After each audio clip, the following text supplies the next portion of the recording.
Buildings got tighter in Wisconsin. That's no big deal. I mean, they're getting tighter and tighter and tighter. How do we know that? Through blower door testing. A lot of our builder friends used the blower door testing, obviously, to quantify how tight the buildings are, and they use it for quality control. Oftentimes, when I'm talking to folks for the first time, I ask them about, hey, how tight are your buildings? Oh, they're really tight. Well, how tight? Well, yeah, they're really tight. Well, okay, but what does that mean? I mean, would you go to the doctor and pay him $175 to stand across the room and guess your blood pressure?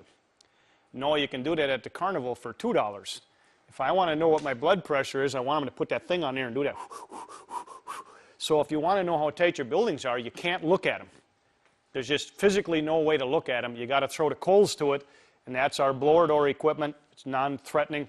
We don't have to take the door off. It's an expandable aluminum frame, some calibrated instrumentation, and away you go. Air leakage penalties. If you have buildings that are leaky, the big penalty is going to be uncomfortable drafts. Somebody's going to be on the phone. They don't care how beautiful the woodwork is. They don't care if they got no fuel cost. If they're uncomfortable, we'll be there fixing them, right? High utility bills and moisture damage. Any one of these can result in lost income. So I always throw this out as a tighter buildings checklist because I know and I don't expect for everybody ever to build in our Energy Star program. I know that you folks are going to continue doing high quality craftsmanship like you're currently doing. But if we get into this tighter mentality, then we got to think about indoor air quality and combustion safety. And if we look at indoor air quality, again, what changed there? What do we need to do? Well, this is the perception by a lot of our customers, right? They think that these airtight buildings we're talking about are going to suffocate them, that it's not a good thing. This is what marketing people are doing with ventilation equipment. But I look at it this way. Generally speaking, a house is said to have poor indoor air quality when the inside air contains enough of a substance to adversely affect the comfort, health, or safety of the occupants. That could be anything. It could be too dry, too warm, too moist, could have some background odors from combustion, could have some background odors from their products they bring in the building. The point is, they're going to make a mess out of these buildings. I think it's unfortunate that the general building community gets blamed for all of this supposed indoor air quality. It's a consumer deal, period. People will wreck these buildings way beyond what we'll ever be able to do in terms of indoor air quality by construction. Let's take a look at that. I think homes should be a great place to live and entertain, but what's really going on in these buildings? I also think that from an air quality perspective, all children deserve a good head start on life. Remember that air quality is a little bit more important for someone coming into the world with no immune system and elderly people on the end of their lifestyle going out as their immune system goes down. So I think it's important, but I don't go crackers on this stuff. Indoor air quality control. A ventilation system should always be a necessary part of the design of a new home. However, ventilation alone cannot solve all indoor air quality problems. Always controlling pollutants at the source is still always the best. If you got all this formaldehyde in the basement from doing taxidermy down there, and if you're worried about your family, then take and do the stuff outside, or store the formaldehyde outside until you actually need it. We got people doing all kinds of cornball stuff, and they want to beat the building community up about a little bit of off-gassing from some wood that they used in the cabinets. I mean, you got to put it in perspective. People pork these buildings up every day of the week. Now, if we look at removing pollutants on the source, it's just as simple as that. Every room in the house that has a tub, toilet, or shower by code, right, is required to have spot ventilation. In my world and in our Energy Star program, we also require the range hoods to be vented to the outside. I still can't believe that the majority of builders around the country still do not vent the range hoods to the outside. I mean, that's the most useless piece of equipment we could possibly put in. An unvented range hood only has one function: to keep the chicken wings from getting impaled in your forehead when you turn it on. It just blows them right over the top of your head. And every time you cook, you're producing water vapor, no matter what you're cooking. So you're throwing that stuff in the building all the time. All the time, just throwing it in all the time. I think range hoods should always be vented, and if you have somebody that's got a gastrointestinal problem, we even have them guys covered. We got toilet seats now that are both heated and they have built-in HEPA filters right on them. And if you really got a problem, you buy Tim the Tailor, the Toolman's fan over here, but there won't be any toilet paper left by the time you go for the roll. Should be all outside. But let's look at just the basic pollutants in the average home. And none of these, or very few of these, are going to be contributed by us. This is all homeowner stuff. Hygiene products, cleaners, cooking, smoking, pets, lifestyles and hobbies, unsealed sump pits, attached car garages, and combustion appliances. I didn't see anything about the construction necessarily. And if you look in bathrooms, I mean, I ask people when we do consumer workshops, I say, hey, go home tonight and look at the junk, the non-stop junk that you bring home from the big stores. We shop with a tow motor now and we eat with a forklift. People are buying all of this stuff non-stop. Look under the vanities, look at the junk. And they want to beat us up as the building community. They bring more junk in. I do a whole 8-hour ventilation workshop just on stuff people bring into their homes. Go look at your own home. Look at in the kitchen. Some people aren't good cleaners, so they leave stuff laying around. We got plants all over throwing water in the building, right? We got odors from pots and pans laying around. And what about the dishwasher that everybody turns on at night? Where does the water go? Right into the house. I mean, the liquid water goes down the drain, but when you open the thing in the morning, the dishes are dry, the water vapor vents right out the door at night. Go look at it sometime. Just a solid stream of steam coming out of there. Not a good deal. Look at that. I mean, look at the odors possible in this home. That's my kitchen, by the way, and I'm not fooling you. And look under the kitchen sink. There's all kinds of cleaners, right? Nobody in the United States can do anything old-fashioned anymore. Heaven forbid we couldn't actually soak something while we're at work. We got to blast it out with chemicals.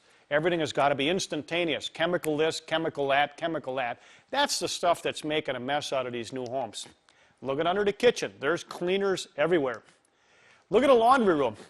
This one here is 3 hours of my 8-hour ventilation workshop, just this one guy's laundry room. There's 74 different chemicals in the laundry room. 74.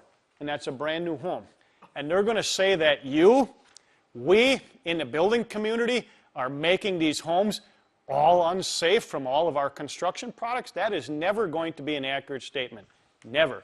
Consumers are wrecking these things on their own. And look at the basements on some of these homes. There's folks that still believe that when you hang the laundry downstairs when it's dripping wet, and you go down there the next day and pick it up, that the tooth fairy came in and took all that water vapor out. And then they want to beat the builder up about window condensation, right? And they throw all this junk on a basement floor where there's water being wicked up through the foundation and stuff. And then they wonder why the basement smells like a locker room.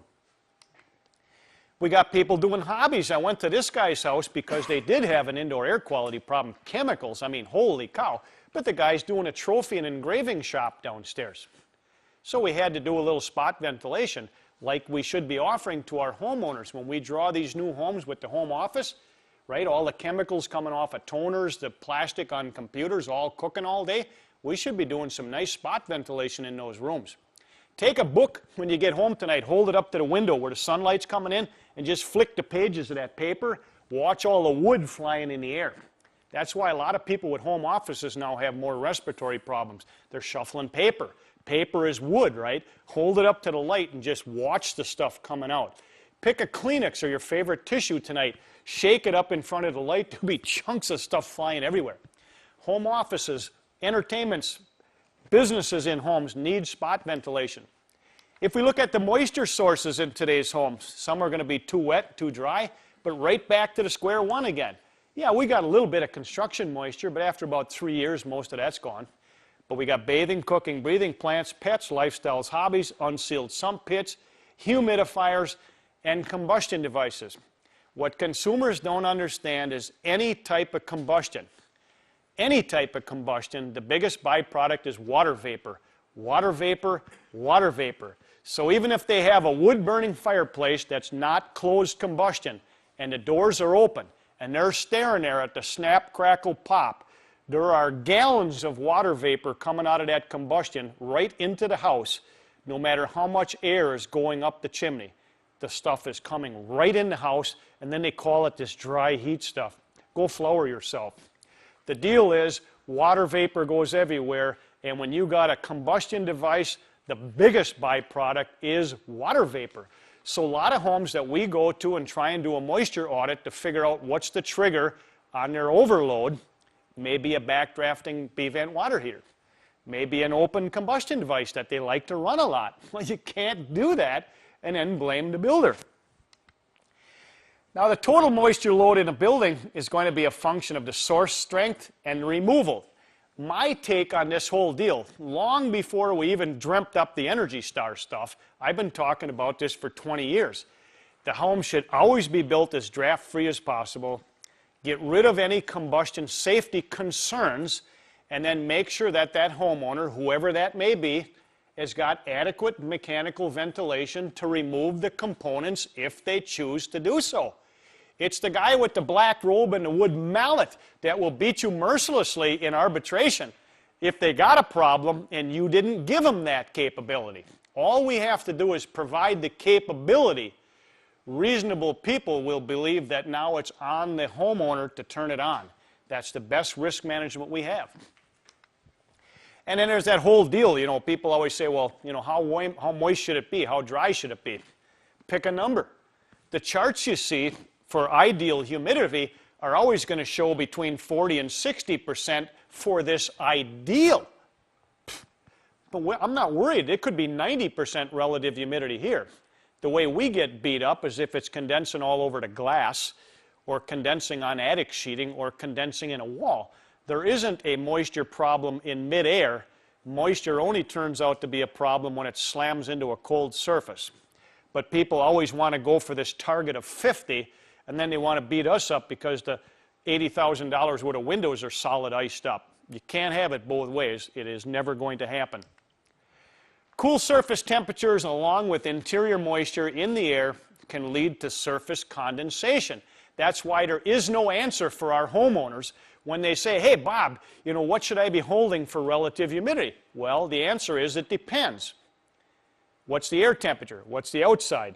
Are the windows getting sun in the afternoon? How about the windows on the north not getting any sun? They're going to be much cooler. They have to find a balance. But we're going to get window condensation possibility, mildew or a little mold, and either one of those is going to be a customer callback. We don't make any money going back. It could be something as simple as the mirror in the morning. If they don't have reasonable capacity when it's running, and they're now hacking themselves apart with a razor while they're on the way to work, we'll probably get a call. But the reason that the mirror is sweating up is because it's cooler. Its reflective nature doesn't absorb as much energy as the drywall, and it's a smooth surface, so it's going to show up. But here's the one everybody gets beat up on. That's why I'm proud to live in Wisconsin.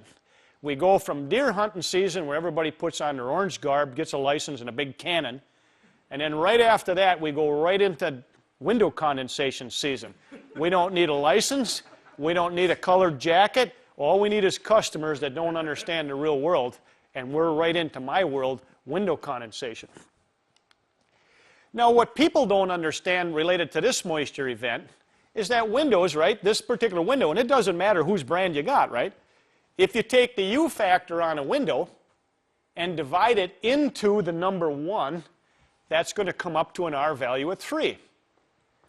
Well, they don't know that. All they know is they got $80,000 in their new home in the glass, and they got ice all over the place, and they want to beat us up. They think it has the same thermal properties as the rest of the building. Homeowners don't understand any of this stuff. But when we have thermal properties that low, they're definitely going to have a lot more heat loss than the drywalled surface with a lot of batt insulation behind. This is what we buy for windows. There's nothing wrong with it, but consumers know nothing of this. When I do consumer workshops, I'll spend a honking hour staring at that number. They don't know any of this. That's why they want to get after us. They think it's a defect. But if we look at moisture and windows, it's not always compatible, windows and moisture. Now, what's wrong with this setup? You know, I often ask the building community as well. If we have window condensation, everything I need to know is right in that picture. I don't even need to know any more than what the picture's telling me. Yeah, there's obviously moisture in the building because I got some condensation. I got a little frost down here. But why only on the bottom? Hey, there's a heat register there. Why do I have that? Well, it's telling me that the bottom of the window is simply too cool. Period. Boom. Go home now. That's not a defect. If the window was a defect, it'd have condensation on the entire surface. You could take that window physically right out and rotate it 180 degrees, and now the top that didn't have a problem before would now be on the bottom and it'd have a problem. It's a placement problem. That's pure and simple. It's a placement problem. Yeah, we got a cold surface because the glass has only got a value at 3. But why has only the bottom got a problem? Well, because we can't get energy to circulate in a square corner. That's never going to happen. The rest of the window has got enough ambient air movement touching the glass to keep it warm enough. The picture's telling us that. Just like this one was. Oh. Right there. I mean, the glass is simply telling me, hey, I'm too cold down here. I'm all right up there, but I'm too cold. Well, it doesn't matter whether you got 1 heat register down there or 1,000 feet. It doesn't matter. You are never going to get air to come out a register, go straight up the wall, flip 90 degrees, go in like this, and go up. The air in a room moves from the top down.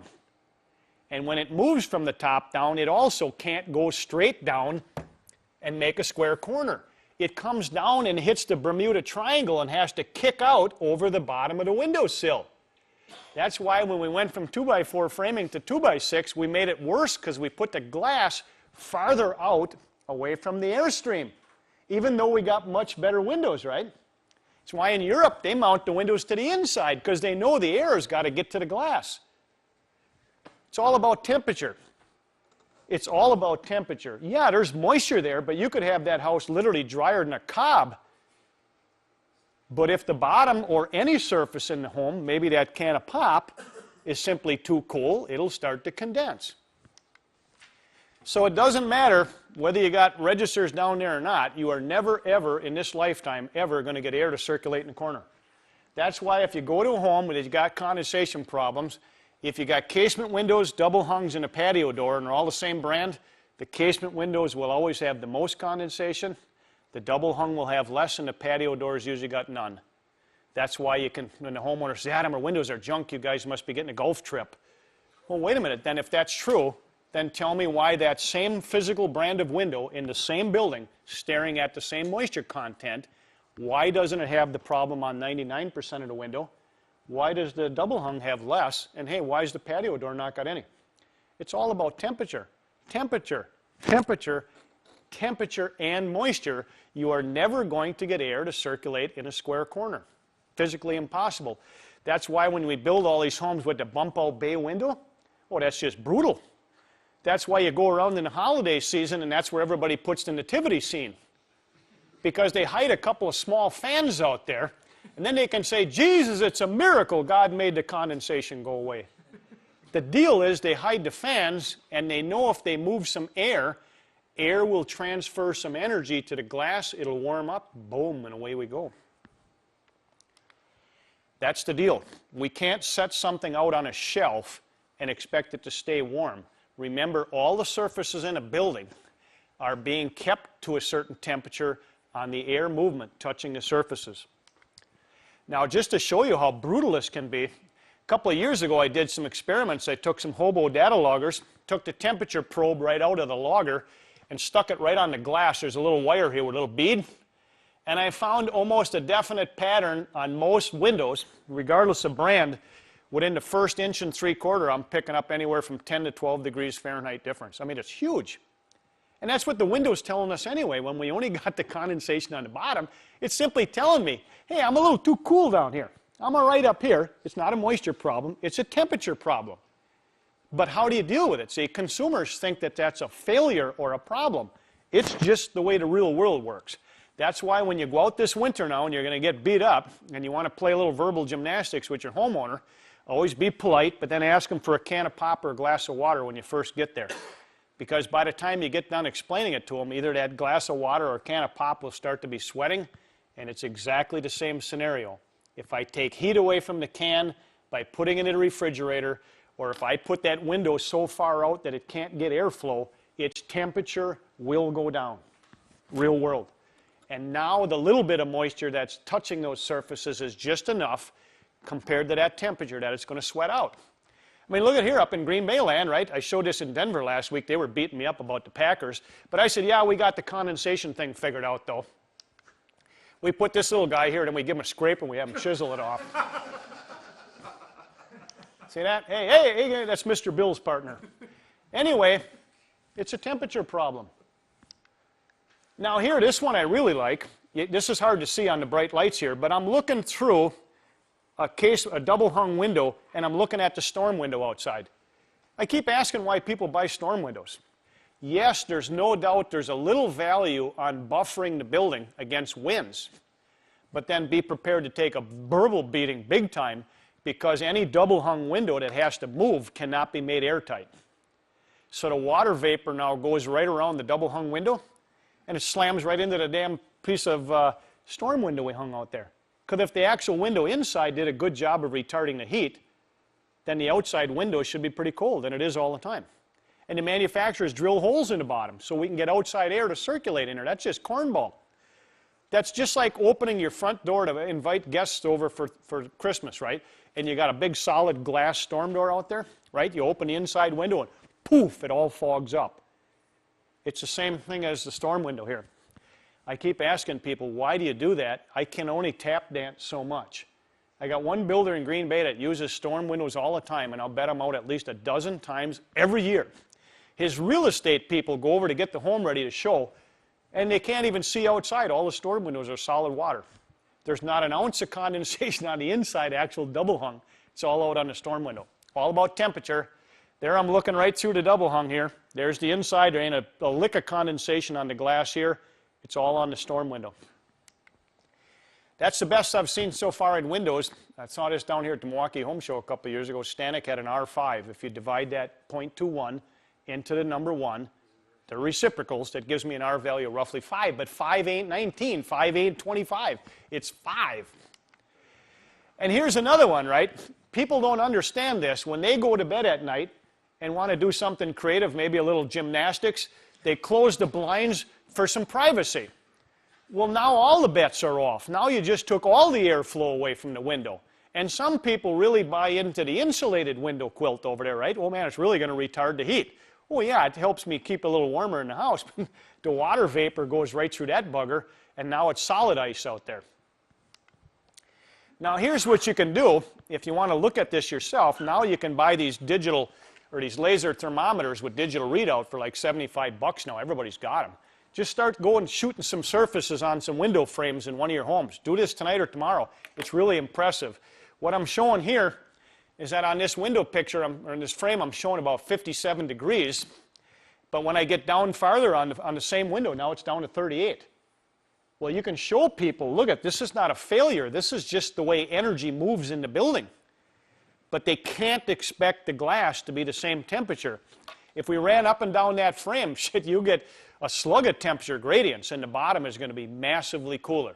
That's why it's unfortunate a lot of times when window condensation comes up, the answer always is, yeah, them gall-darn energy guys, they're building too tight, you need an HRV. That's just cornball. And look at, here's a patio door. 99% of the homes that I go out to investigate have no problem on the patio door at all. Why? There's very seldom ever a window treatment. The patio door is not set out on a shelf, and even without that heat register, there's enough free air movement completely washing the face of that glass. Transom windows are the worst thing we can do. The window should be tilted up and down for the long dimension this way. We tip them this way, right? How is the air ever supposed to get in there, get out in there, stay there long enough to dump any energy? It just goes right by the frame. That's why transom windows are always wet on top. The window right below is just beautiful. Same house, same moisture, same everything. It's about energy. Poof, magic, patio doors. That one, the homeowner, oh, then they start backpedaling. They don't like that because they're sure they got you nailed dead in the center, say.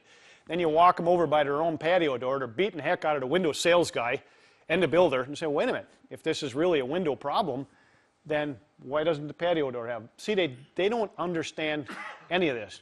Zero.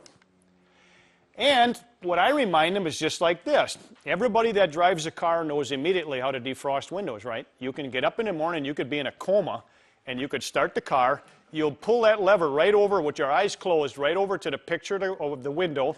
You'll reach down and turn the knob to warm, and you'll turn the fan on. Right? You do it all the time. There ain't a car you can buy with automatic defrost. Auto start, yes. Auto defrost, no. You manually have to do that. And whether I get in my truck in the morning and the glass is cold but clear, and I start blowing water vapor on that cold glass, it fogs, I know immediately how to defog it, right? Airflow and heat. It's the same with their windows. Airflow and heat. They don't know this. This is why I always got to be careful. I'm in the energy conservation business to a point, but I never tell people to turn their thermostats back. I tell them to turn them up during the day or turn them down during the day when everybody's gone. Turning them down at night is the worst thing we could do. Think about it. Right now the sun is out and it's probably getting that window frame over there pretty nice and warm. But during the day, if this was a home, everybody would be gone or a large number of people would be gone. They'd have the window shades open during the day, airflow could touch the glass. A little bit less moisture, but now all of a sudden the sun goes down about 5 o'clock, the energy's gone from the outside, people start coming home, throwing water out of their face. Maybe they cook, maybe they actually clean, take a bath and hang a bath towel up. Water all over the place, but temperatures are going down, down. And in Wisconsin, most of us do makeup air to make the building inspector go away, right? We punch a 6-inch hole in the box sill and we hook it up to the furnace. Boom. It'll never work for makeup air. Never. But as long as that's hooked up to the air handler and every time the thermostat says heat and it comes on and draws a little bit of that outside dry air in, we dehumidify the house and we move air. So what happens at night? This is cornball. Everybody comes home in the afternoon, starts throwing water out of their face. We cook with unvented hoods. We hang bath towels all over the place. Little kids sweat like a pig when they sleep. You ever looking at a bug of the sheets are just honking wet? And then we run the dishwasher at night, right, so we don't have to listen to the noise. And what's the last thing I want to do? Oh yeah, I'm going to go turn the temperature down on the glass. You know what I mean? We're adding all of this moisture in the afternoon, and we turn down the temperatures. So the last thing I'm going to do is turn the thermostat down, because on your well-built homes, at night, by the time that setback kicks in, the house has actually overrode the thermostat a little bit from all the lights and activity going on. On some homes where we put data loggers on them, the furnace might not run for 6 hours because the homes are so well built.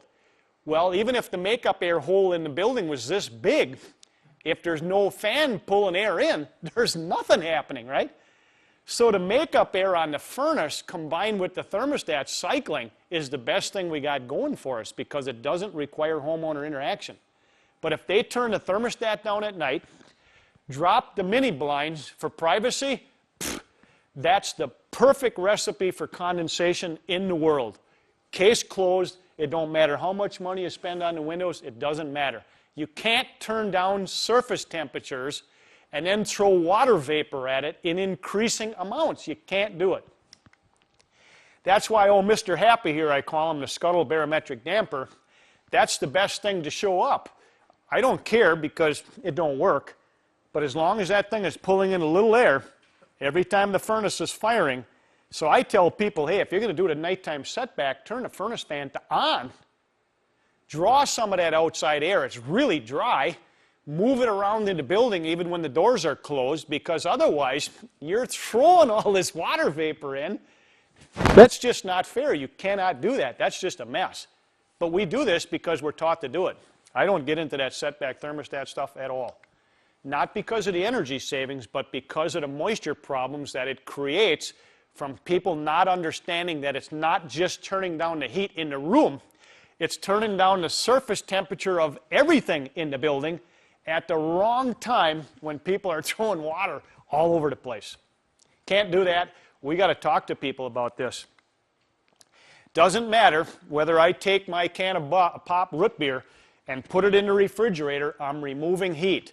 When I bring it back out and expose it to even very dry air, it still may be enough moisture to make it sweat. So I have to look at it the same way. When I turn the thermostat down or put the mini blinds down for privacy, I'm removing heat from the glass. You can't do that unless you're going to go weld a vapor retarder on the face of the frame. That's why when people go to the box store and they buy that 3M window insulator kit and they weld that on with their hairdryer, well, I don't have one anymore, but I can't do that, but they weld that on. What are they basically doing now? They're keeping the water vapor in the house from ever getting out to the cold surface, and now having that plastic right here is beautiful because the house air circulating will keep that plastic warmer than the cob. But you go tell your homeowners on your nice, expensive custom homes to go to Wally Mart and grab some of that plastic. Let me know how that works out for you, will you? Here's the deal, right? Nobody puts curtains on anymore. Everybody does mini blinds. And they got them big honking Ginsu knives at all the stores so they can cut them so that you can't even slip a sheet of paper on the edges. I mean, we must really have some honking, pretty good peeping toms that we got to get them that tight. And then they buy the honeycomb ones, right? Because the guy says, hey, they got insulating value. Hey, no fooling, Dick Tracy. But that's the last thing I want in front of the glass. I don't want anything to retard the energy from getting there because there's nothing stopping the water vapor from getting there. Boom. Even screens. Try this yourself this winter now. If you got a house with casement windows, two of them on the same side of the building, just take one screen off and leave the other ones on. You'll see a difference in the window condensation. You cannot and will never get air to move through the screen. Physically impossible unless the blower is right on the face of the screen. In our consumer workshop, we take a theatrical fog machine. We buy them right after Halloween, $29, you get the extra gallon of juice. Anyway, we blow the theatrical fog machine right at the screen and go outside with the window open. Can't even get through there. So if I can't blow air through when I'm trying to, how are you going to get natural air movement from the ambient air moving around? It ain't never going to happen. Anything that retards the air causes the temperature to drop, but the water blows right through the screen. People don't know this. We got to be telling them this when we sell them the home. Manage their expectations up front, because if we don't, they will, and on the other end, you're toast. There's no end to the verbal gymnastics and the mental ping pong we wind up playing with them. And they don't understand anything about relative humidity.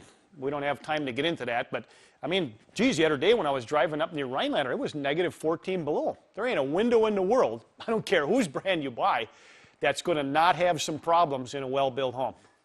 Never going to happen unless that building is just bone honking dry.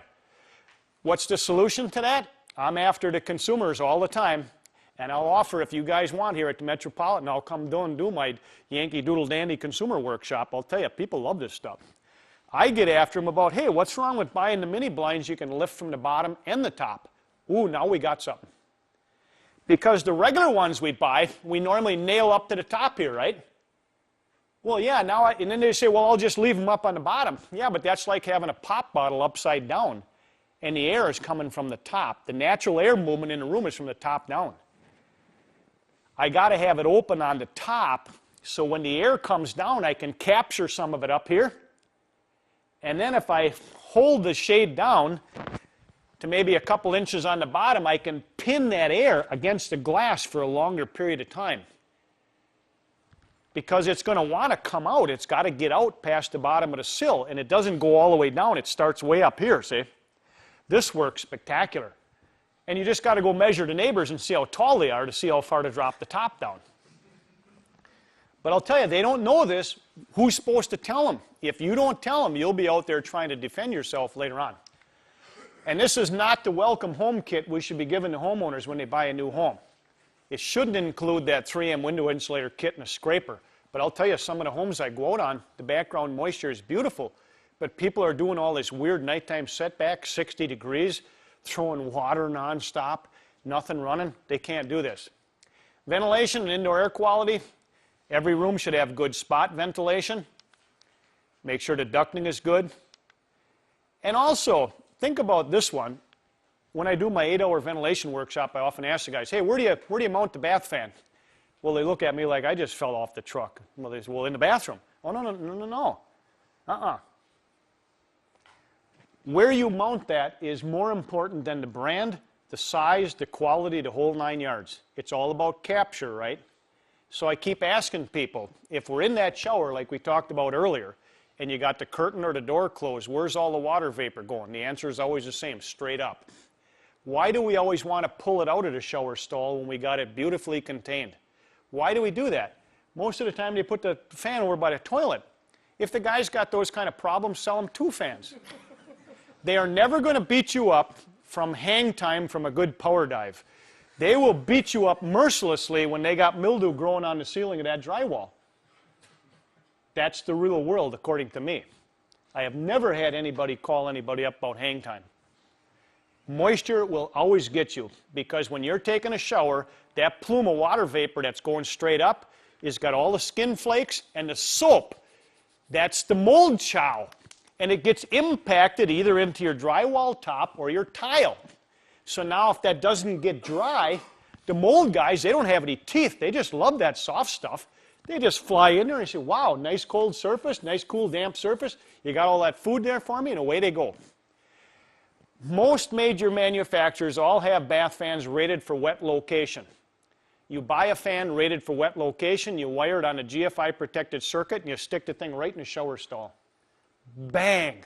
You want instant evacuation like right now? Bang! Put her in the shower stall. Put it right in there. Think about it. If I got some sawdust and I set it right here on the end of the table, and my goal by turning the exhaust fan on is to remove that sawdust, I can do it from over here with a shop vac. Maybe I get a couple of flakes, right? Or I get a bigger shop vac with a hose on it that big and I just really crank on it. Or I can just simply move the end of the hose right to where the chips are, and I can do it with a 1/10 of the power, 1/10 of the fan, and 10 times as fast. You got to think about what we're doing. If we're taking a shower and we turn the fan on, what's the goal? To remove the moisture, right? Well, then put the fan where the moisture is. Bang! We got builders here in Wisconsin doing some of the most nuclear-tight buildings in North America. That's a fact. And most of them that I play with in the Fox Valley are going smaller on the mechanical ventilation. Smaller. Smaller, tighter, and smaller, because they're physically getting better performance through testing and better ductwork, and they're physically placing the fan closer to the load. Boom. You don't have to buy more equipment. We should be able to make these homes even more economical with better performance, but it ain't going to happen unless we think about it. Whoop, there was one. That's what I'm talking about. We got the guys that do a lot of these open shower stalls, no door, curtain on them or nothing. Bang! They put the fan right in there, ain't nothing gets out of that shower stall. You can steam the crap out of that thing. You got beautiful capture. It's going right up into the fan anyway, just the natural buoyancy. Every major manufacturer has fans rated for wet location. Absolutely every one of them. Tell your homeowner you want to give them the best. Boom, put her in a shower stall. If we do remote fans, same thing applies. If I'm going to put a fan downstairs and duct it to a couple of bathrooms for my ventilation in there, same thing with the stack head on the other end. Don't put it over by the door where you come up into the bathroom. You got to put the stack head right where the load is. You do it there, the evacuation is absolutely spectacular. Go to a motel tonight. Take the little lady out and go to the motel. Where's their bathroom exhaust? Right in the shower stall. 99% of the time, right in the shower stall. That way you don't need a monster fan adding cost to the building with large amounts of airflow costing energy when you run it. Put the thing where the load is and be done with it and move on.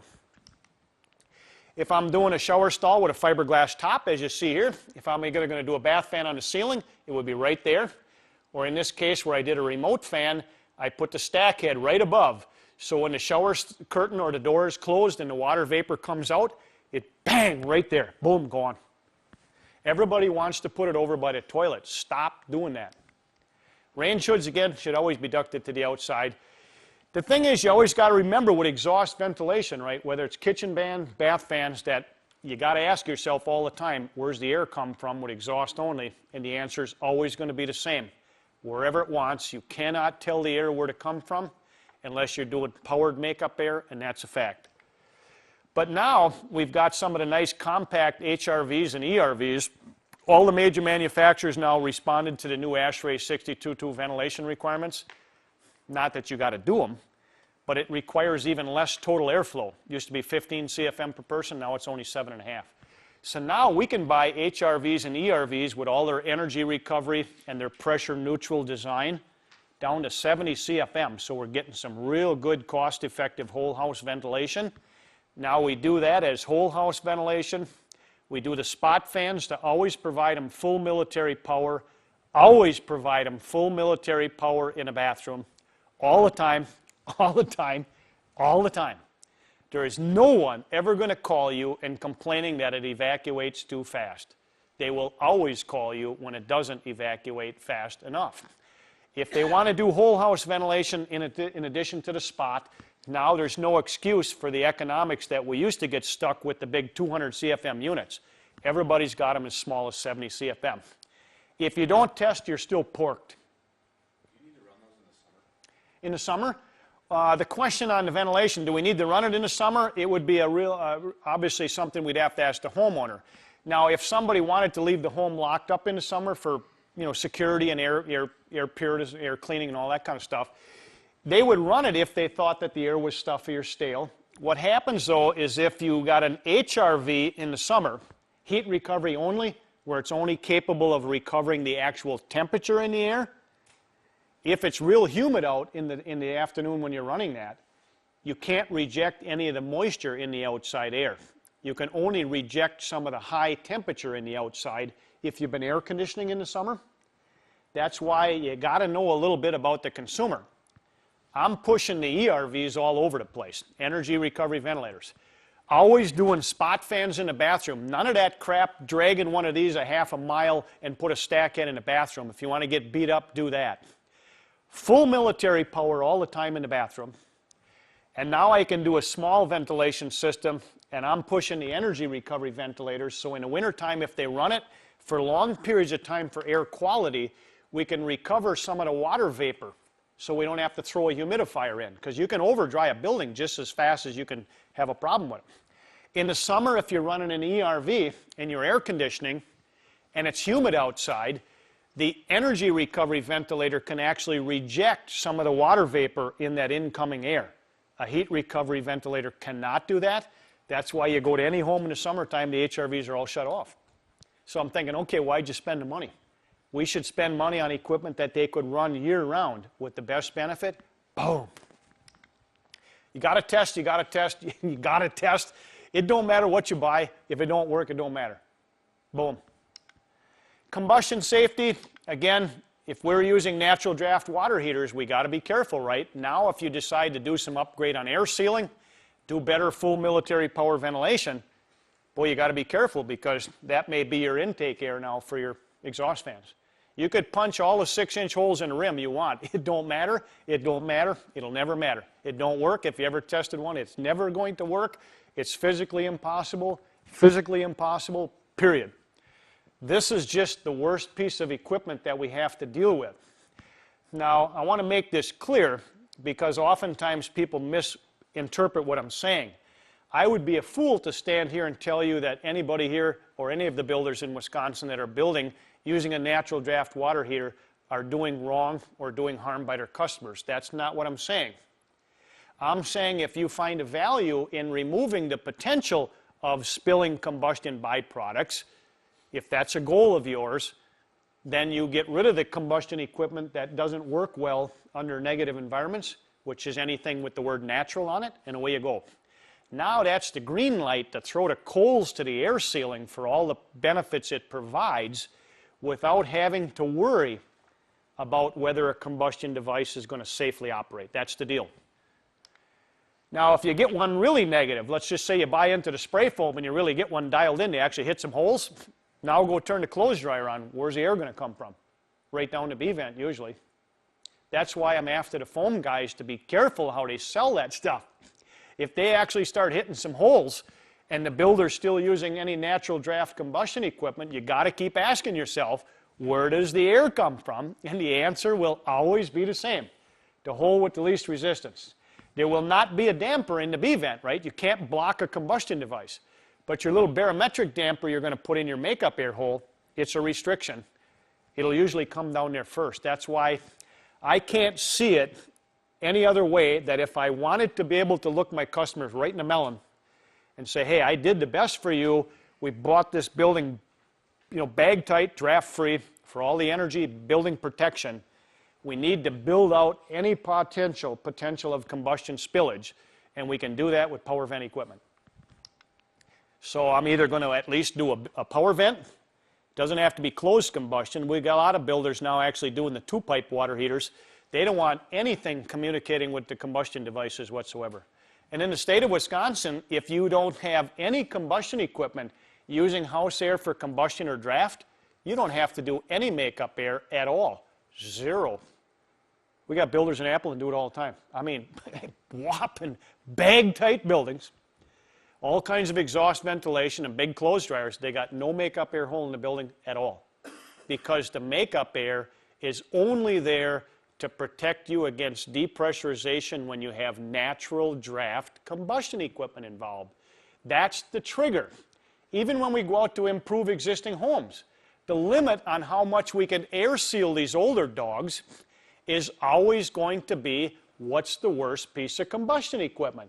Then we have to stop air sealing so we don't impact the safe operation of that device. Get rid of the equipment that's got a problem, bang, away you go. So the same thing happens with hearth products. We can't really deal with negative pressures if we got a device that's not closed combustion. You open that 8-inch flue, whether it's gas or wood, now that becomes the biggest hole with the least path of resistance. Go turn the clothes dryer on. Boom, watch the stuff come down. You want sooting? Do that. You get sooting all over the place. Because even when the damper's shut, it's not airtight. So you make the building go negative with some exhaust. Maybe you do a load of laundry. It'll pull air down the chimney, pull the soot right off the walls, comes right by the damper, right by the unsealed glass. It circulates around and starts sticking on the cooler surfaces. They're on the phone. I can't spin it any other way. If we really want to limit and eliminate as many potential callbacks while having the green light to really get the buildings dialed in, boom, deal with the combustion stuff. So on fireplaces, if it's gas, I like the closed combustion units. The house air is not communicating at all. Wood burners, every major manufacturer now, absolutely every one of them, we got them in Green Bay now up to 5 feet wide. So if you got a customer who wants a wood burning fireplace for all the renewable stuff, doesn't want to have to deal with the combustion issue or the soot, they got them 5 honking feet wide now. Closed combustion. They don't communicate with the house at all. They get the big, beautiful view. You get better use of the wood because now you got control of the combustion. You cannot ever control the combustion on an open device. Ain't never going to happen. So you burn up all that excess wood, you fry the people out of the room, and you ventilate the crap out of the building with the open chimney. But anyway, that's the way we deal with it. Moisture movement. Let's take a look at this. How are we doing on time? We all right? Excellent, thank you. Because I don't have a watch today, but let's look at some building durability issues. Now, I like this one because how significant is air sealing and how significant is a vapor retarder? I always just throw that out. I do this at consumer workshops too. Which is more important? What do you think? You have to remember that houses are a hot air balloon. They're just too heavy to get off the ground. So as long as we got 1 degree of temperature warmer in this room, it's going to be pushing on the top. And the more we heat, the larger the temperature differential, the more the upward push. That's why, as I mentioned earlier, we always have to air seal. I could have 6 inches of plastic on the ceiling as my vapor retarder. Who cares? I don't care if you ever use one. I don't care. I absolutely don't care because there's very little moisture going through a solid surface in gas form. It's going around the surfaces through the holes that we forget about. That's the way it works.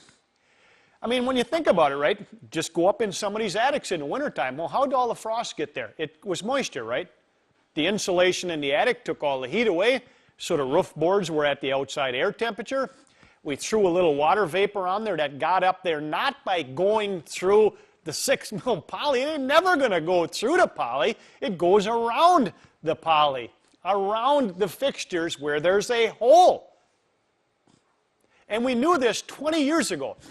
You can go to the library and get any of the old Canadian builders books from 20 years ago, and we knew this. It's all about air leakage. It's all about air leakage. It will always be about air leakage, period. Now, if you want to see the magnitude, this was also recently done. 2004, Stiebrich published this. This is in his Builder's Field Guide, as well as the University of Minnesota did the same testing, and the results come out exactly the same. So let's look at the magnitude of moisture and its ability to get into that insulated wall assembly or into the attic, because a lot of people are still hung up on this vapor retarder thing, like it's the catch-all. All right, what we got is a 4x8 sheet of gypsum board, drywall, whatever you want to call it. No paint, no nothing. Bare drywall. It's got a perm rating of 90, 90. So water vapor can blow through this thing like it's going out of style. The test conditions are always the same. 70 degrees Fahrenheit in the house and 40% relative humidity. Just a little high for the winter time, but it's not uncommon. So during a 24-hour period of having that 4x8 sheetrock in a test chamber where it's maintained at 70 and 40 and 0 on the outside, it was 0 yesterday here, only 1/3 of a quart of water goes through the gypsum board. With a perm rating of 90, this stuff should be blowing right through like it's going out of style. Only 1/3 of a quart of water in a 24-hour period.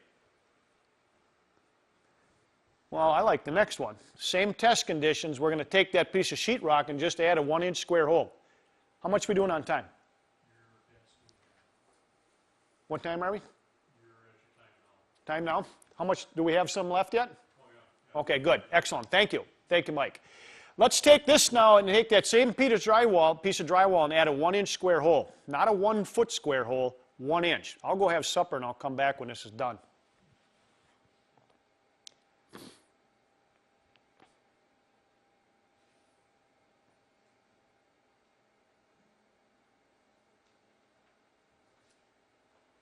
Same house now, same conditions. We didn't change the conditions. That's why when these guys say we got to get rid of the vapor retarders, I don't care if you ever get rid of stuff. Plug the damn holes and move on. It ain't about vapor, it's about holes. Look at that. That's why I don't care if these guys want to get in this mental and verbal gymnastics about vapor retarders, poly this, poly that. Go flower yourself. I don't care what you use. Plug the holes. It's all about the holes. It will not ever be anything other than about the holes. So people say, well, wait a minute now. I don't buy sheetrock any more than I buy OSB with 1-inch square holes in it. Oh, yes, you don't buy it, but you make them all the time. So where are they? Well, go to your job site this afternoon. Watch the guy route the drywall, right? If that's an 18-inch cubic box, which it will be, go measure the perimeter of the box. It'll be 1 inch square.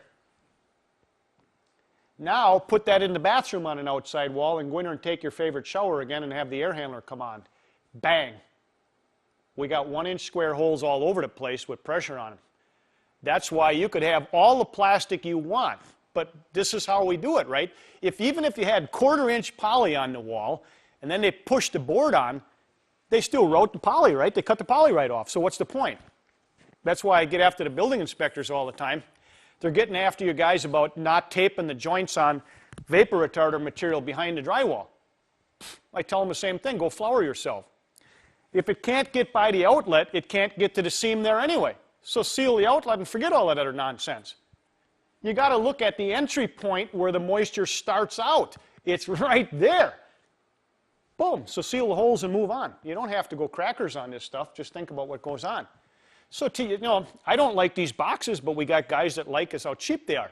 Well, then seal all the holes. Not just the ones that the wires come in, right? These boxes got 6 sets of holes all over the place. So only the insulator comes along because somebody says you got to seal the holes. Well, they only seal it where the wire is. You got to seal them all. Then after they route the sheetrock, we come back with latex caulk and we caulk the drywall. That thing will be bag tight. It'll be flawlessly bag tight. It'll be absolutely flawlessly bag tight forever. Ain't nobody ever going to take and cut that caulk off. The gaskets, they don't like them. Consumers take them off. Why screw around with that crap? We all know how to caulk. There's the holes. They're all over the place. You can buy the boxes with the gaskets and all that stuff. For $3.47 a box or whatever they're hosing you for them, I can do a lot of caulking. And the guys will route these apart too, if they don't know why you got them on there, right? So they buzz them off. I don't understand all of that deal. Whoop. But it's not magic on how some of this stuff works. Let's just take a look. Looking in the morning now, when we drive around in the fall, it starts to get cooler in the afternoon. This was all the moisture from the day before, but when the sun went down at night, it just simply got cool and it caused all that moisture to start to condense out.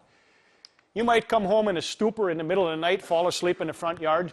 You wake up in the morning, you're eyeball to eyeball with the blade of grass, and you see the condensation. Where'd that come from?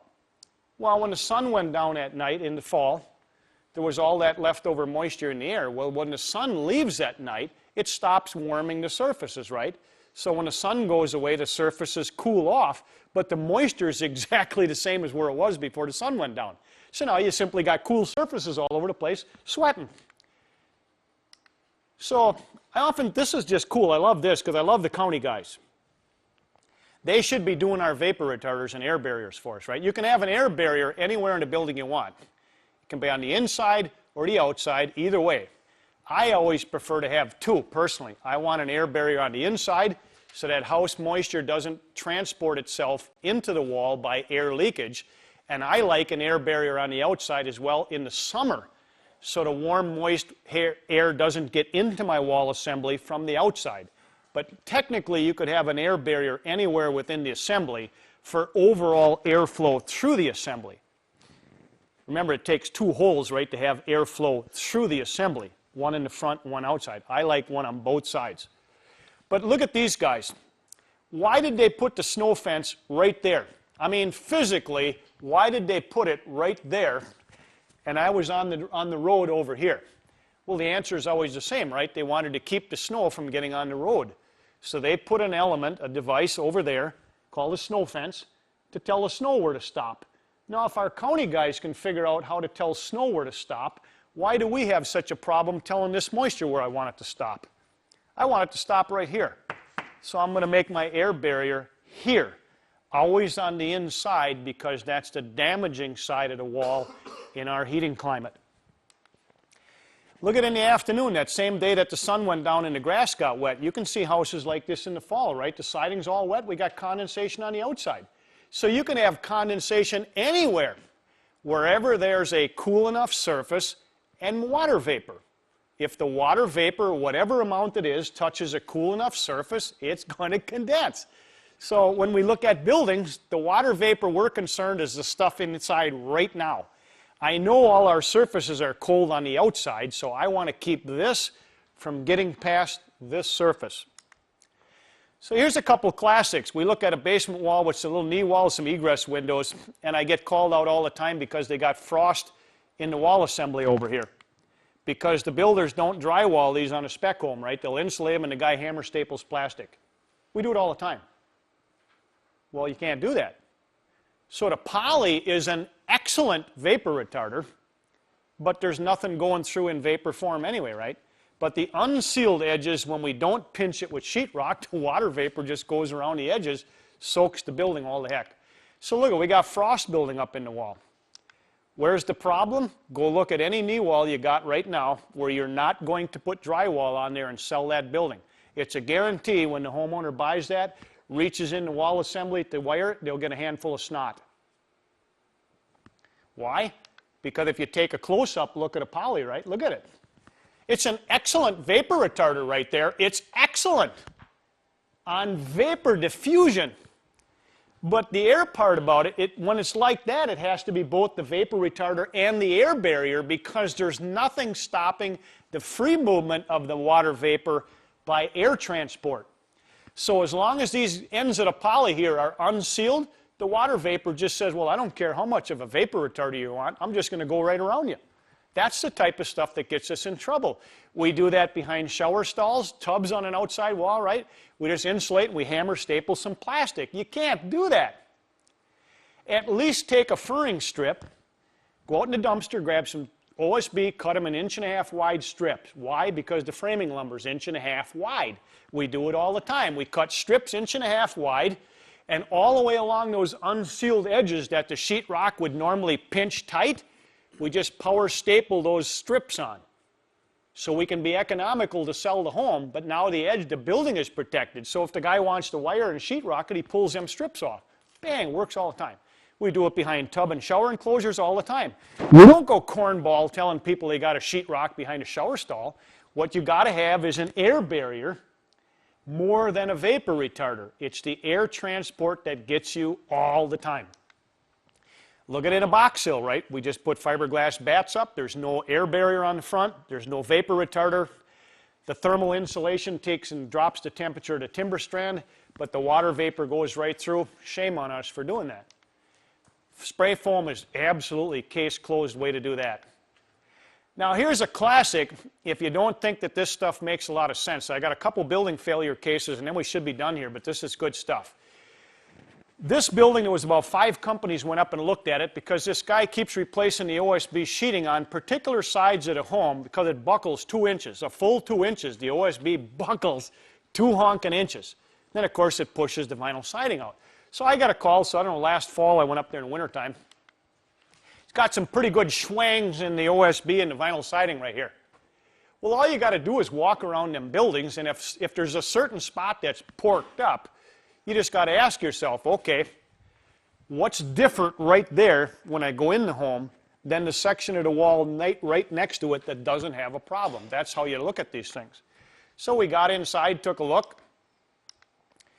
This is what the guys typically do, right? We build these shower or tub enclosures on the outside. We don't seal the plastic. At that point, you're porked because we got a hole in the floor where the tub drain goes down, right?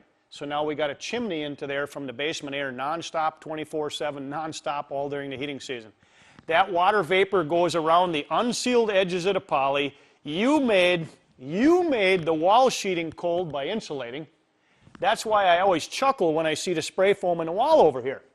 If the guy on the end of the hose was on board with what we're all trying to do, while he was waving this stuff over here where there wasn't a hole, they could have reached in here and just welded the edges of that poly right to the floor and now made that poly both a vapor retarder and a nuclear air barrier. Bang, that's what we got to do. You cannot leave those unsealed edges like that. And that's all it was on this guy's house. We found out that right where the buckled sheeting was, absolutely right lined up with the buckles was the 2 tubs on the outside wall. It's always the same thing. It's always the same thing. It's always the same thing. All the time. All the time, I get sick of looking at this stuff, but it's fun. Now here, the guy had, we actually took part of the building apart, and this guy was using some craft face bats, so we pulled the tub out and everything. So when we pulled the craft face bat out, there's all this snot on the OSB sheeting. Now this is the 3rd time they replaced it, right? It don't matter because the guys don't air seal. They either put poly on that ain't airtight or they do a craft face bat and they don't seal that. Yeah, I'm not saying you got to put sheetrock on it, just seal the edges. So anyway, the inside temperature in that house was 70 degrees Fahrenheit, 35% relative humidity. So you get yourself a psychrometric wheel, which tells you, it calculates dew point temperature for you. So at 70 degrees Fahrenheit, 35% relative humidity, the dew point of that moist air is 40 degrees, which means if I touch it to a surface at 40 degrees, it's going to turn to liquid. So anyway, we're shooting the OSB sheeting. Look what I'm reading on the thermometer here, 35 degrees. Well, I can't now let that air at 70 and 35 get into the wall because it's going to slam into sheeting at 35 degrees. Boom, it's the same thing all the time. That's why you can't count on anything other than air sealing. What moisture doesn't get past that surface can't do any damage at all, no matter where you are. Boom. And if we keep it all inside so the homeowner sees it on the windows and they start running their ventilation, if they keep window condensation to a reasonable minimum, chances are there's not going to be anything going on in the building if we did a good job of air sealing. Now here's the one you asked about before with sheeting. What I got here on the left side is an R19 wall cavity, and what we're showing now to get you figured out what I got, I'm looking down through the top plate of a wall, and I'm showing you a wall stud, and then we're showing you the wall cavity halfway to the next stud and halfway to the other stud. So I'm just accounting for the thermal defect of the stud. We got an R19 bat in there. It's 70 degrees inside, and it's 0 outside. Well, look at the inside surface of the OSB sheeting temperature. It's 3 degrees. 3. It's 3 degrees. So if I go to my psychrometric calculator and I set the dew point at 3 degrees, and the homeowner now wants to know how much moisture they can carry in this leaky house, at 70 degrees Fahrenheit, they couldn't carry 6% relative humidity because 6% at 70 degrees Fahrenheit has a dew point temperature of 3 degrees. That's how this works. So now we got the guys that bumped it up, the thermal value. The guy said, well, I wanted to give this guy a little more energy savings, so I sold him an R21 high-density bat. Well, now we took away more heat, right? The OSB sheeting drops in temperature. Now you can see the OSB sheeting drop from 3.1 to 2.7. Not significant, but there isn't a homeowner in the United States of America going to dry the house to 6% relative humidity just to protect their leaky building. That ain't never going to happen. It ain't never going to happen. Then came along the guys with the inch of spray foam in a wall cavity, right? They said this would not have a problem. So now, and again, I like spray foam. Now I got the same house, 70 degrees inside, 0 outside. I got an R19 bat in here, but I got my OSB sheeting here. That was at 3 degrees before. Now I added an inch of spray foam. Hey, no doubt, I raised it up. I brought it closer to the inside. So it's now 21 degrees Fahrenheit. So if I set my wheel at 21 degrees Fahrenheit as the dew point temperature, they'd still have to dehumidify the house to 14%. That ain't never going to happen. That's why we have to look at what we can do. We can't control everything. Variations in temperature inside and out. The one thing that we can manage is airtight construction because it is manageable with predictable results. So review your air sealing options that you have available and look at how you're currently doing things, and that's the way that we get into good building practice. So are we all right on time, or should we shut her down? Good. Excellent. All right, we had just one more failure case there, but we wanted to make sure we didn't run out of time. So you all right on there where we stop? Can I do this last one? Or should we stop? Run it? All right, you guys can edit it. All right, I got one more. Every once in a while the guys claim, they want to use SIPS panels. I love SIPS panels. I've done a ton of buildings with SIPS panels. It's an excellent project. You guys just did a trick one down here, right? Well, you can't go adding SIPs and claim that they make up for all the failures. Here's our good friend Joe Stiebrick. I had to bring him in because I got involved in a big honking lawsuit up in New London. I figured out the problem, but I don't have the engineering degree to figure out how much of the OSB panels we could butcher. Anyway, we get up there, take the shingles off, and the tops of the OSB panels are just gone. We had to cut 2 feet off the top. But you can see the moisture's coming up from the seams between the SIPS panels. How is it getting up there? It is not getting there by vapor diffusion.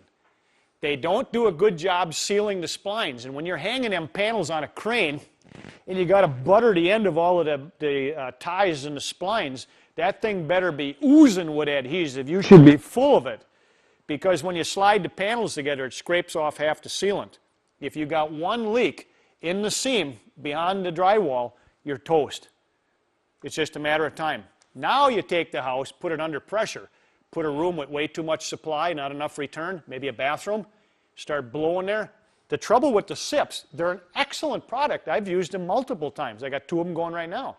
But you better know Mr. Double honking quadruple nuclear airtight construction, or they're going to fail.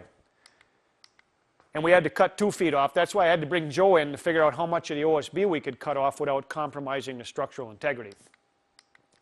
Anyway, here's one last one. We'll see if we can sneak this in. For now, the guys that want to add a fan to the hole, this is a house that had the roof done 5 years ago, and it just caved in again, 5 years old. I got there, I said, well, this has got to have some holes, but it ain't regular stuff. We're looking for a fan. Anyway, you get up on top, take the tarp off. Look at this. This is beautiful. This is what we live for, right? These 2x8s here are gone, and this stuff is only 5 years old. That's 3/4 inch plywood, not even OSB. Well, I knew right away this was a hot roof. No venting. Well, that's not even leaks. That's leaks with a weed blower on it. So we had to find the connection here between the furnace and the fan and the roof. Look at this. I got a lot of this parts at the shop. It's just excellent. So anyway, we moved the furniture around so we get behind the knee walls. This house is about 25 years old. It had fiberglass ductboard installed when they first built the house where they taped the seams. When I looked in behind here at the old ductwork, all the stuff just blew apart. So now every time the furnace ran, it was pressurizing the tails of that rafter system that were not real airtight, and it just blew all the house moisture and house air right up into the system. That took that plywood off in 5 years. Because I got the pictures of that whole job before and after and the receipts. So now, that's why air sealing is always our best friend, because if we got any problems with mechanical systems, if we can disconnect the connection. But all the way down that horizontal seam on both sides of the house, the tape fell right off. So it was simply pressurizing it, and this is one where a meteor slammed into it up in Appleton. This was a guy that did a dome house and did no air sealing, and he just wound up with a master bedroom on the second floor. They had supplies in the bedroom only, no returns, so it just pressurized the roof system all the time, blew it right down. That one also caved in twice in 11 years. So anyway, we're a little over on the time. They'll edit that out and get some of my comments out of there. And excellent. I mean, the hair on my arm is still standing straight up. This is good.